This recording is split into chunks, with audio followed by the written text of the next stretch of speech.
Small to mid-size yellow perch are often less affected by cold fronts than other game fish, but jumbo perch tend to behave more like walleye, turning up their noses at presentations they inhaled just a few hours earlier. Up next, Fish Head host Jon Thelen offers insight into how to find and catch the Midwest's biggest perch, even after a passing cold front that puts the brakes on a hot bite.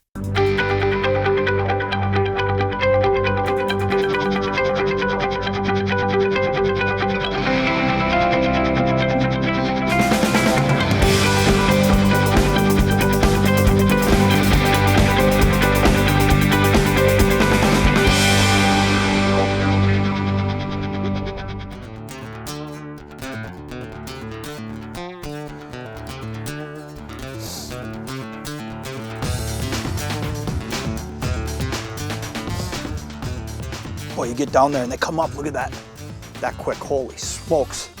You know, you can see these fish, and one of the things that happens in a cold front is they get so tight to the bottom that they get hard to see, but the way I'm fishing, look at that one. That's another great jumbo right there. But the way I'm fishing, when I'm dropping down, these fish are actually able to watch this bait coming. They're seeing it coming the whole way down. And look at how thick that perch is, man. That's just a great jumbo, and they're just eating this spoon. But I've made a change here this morning based on the weather that I really want to explain, because I'll tell you what, if you come out here and you fish during stable conditions, when these fish are really, really super aggressive, what's going to happen is you can catch fish with the most aggressive spoons. And jumbos like that, when you're on a good bite, I mean, they're going to eat anything. They're just going to chew everything that you drop down there. But one of the things I'm facing today is with this cold front, the fish I'm seeing, they're right down on the bottom. I'm not seeing fish up. I'm seeing them down on the bottom. And when I see that, the first thing I think is they're not super active. When they're up, it means they're swimming around and looking. When they're flat down on the bottom, they're just kind of hanging out. And that's what'll happen with fish in a cold front. If you look at fish when the barometers go in different directions, even in a tank, you'll see them just sitting there flat belly on the bottom. That's what these fish are doing today. So one of the things I've done is I've switched to a much slower spoon. And when I say that, the number one thing I want to tell you is don't feel like you got to switch to a smaller bait. What I'm switching to is a slower moving bait. Now today I'm using this brand new Lindy quiver spoon. And here's why I'm using it. This is made out of tin. So the drop rate is much slower. And I'm not worried about how long it takes me to get down. There's plenty of fish around here and I'm getting down plenty fast. It's right on that edge. It's not quite as fast as a Rattling Flyer spoon would be. But once it gets down there, all I'm doing is working this, and as I work it, it turns and flutters back down slower.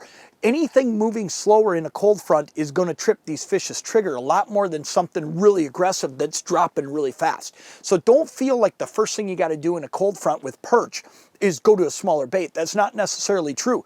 Just go to a bait that works a little bit differently, like this quiver spoon, because being made out of tin is just going to have that slower drop rate, gives them a little bit longer to look at it, and it'll really trip their trigger in these situations. Let's go back down there and see if we can knock another one right away. Because it's funny, it's not like I'm seeing piles of fish, but I do see them down on the bottom. They are there. It's just a question of getting down there, letting them see it, and then getting them to lift. Right on. There he is. Man, I'll tell you what, when you drop the right bait down on a spot that's holding these fish, you can really get after them. And I mean, you look at how fast we're catching them, and they're all just dynamite jumbos. Look at that, it's just one after another. But there's another thing that I really want to point out that's making a big difference today too, and that is where I'm set up. If you look at the area I'm set up on today, I'm just off of the edge of a little hump. And that's what I'm going to do in a cold front, because here's the thing. When we get into these situations where you got stable weather, what's going to happen is these fish, they'll get right up on top, and then they'll roam all over.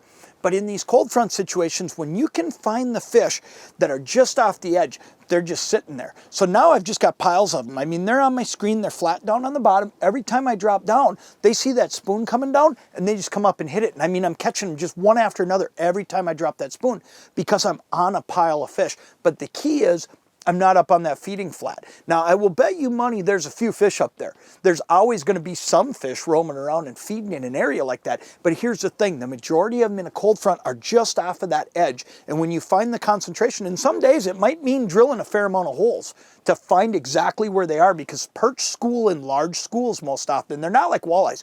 You know, a lot of times a walleye, there'll be 5 of them in a school. There'll be 8 of them in a school. Sometimes there's only a couple of them moving together. In the wintertime, when they slow down a little bit, sometimes your bigger fish just travel alone. But these perch, they travel together and they're in large schools. So once you find that concentration right off of that feeding area in a cold front, you can do exactly what we're doing right now because they still want to eat.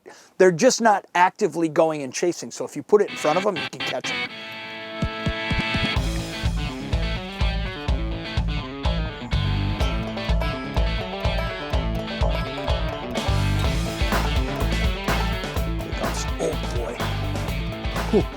That one actually surprised me. This one feels like a real good one too.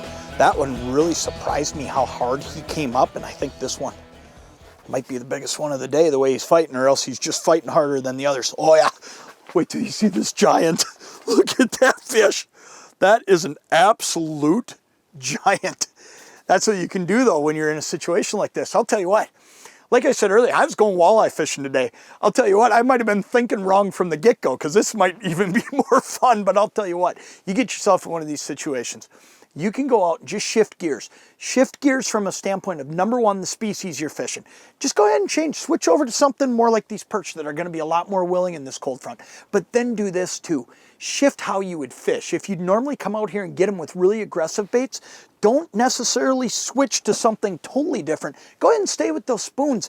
Just switch to something that's got a little bit different pace to it. Something that might be just a little bit slower, maybe a little bit quieter. And I'll tell you what, you can get these fish to bite. At cold front, as much as we all want to believe a lot of days that fish just won't bite, they will bite. You just got to make those adjustments locationally. You got to make those adjustments with what you're using. You can put perch like that in a pail all day long. That's a giant. I'm going to let him go to finish the day, but I'll tell you what, that is a ton of fun. The size of that fish, holy smokes.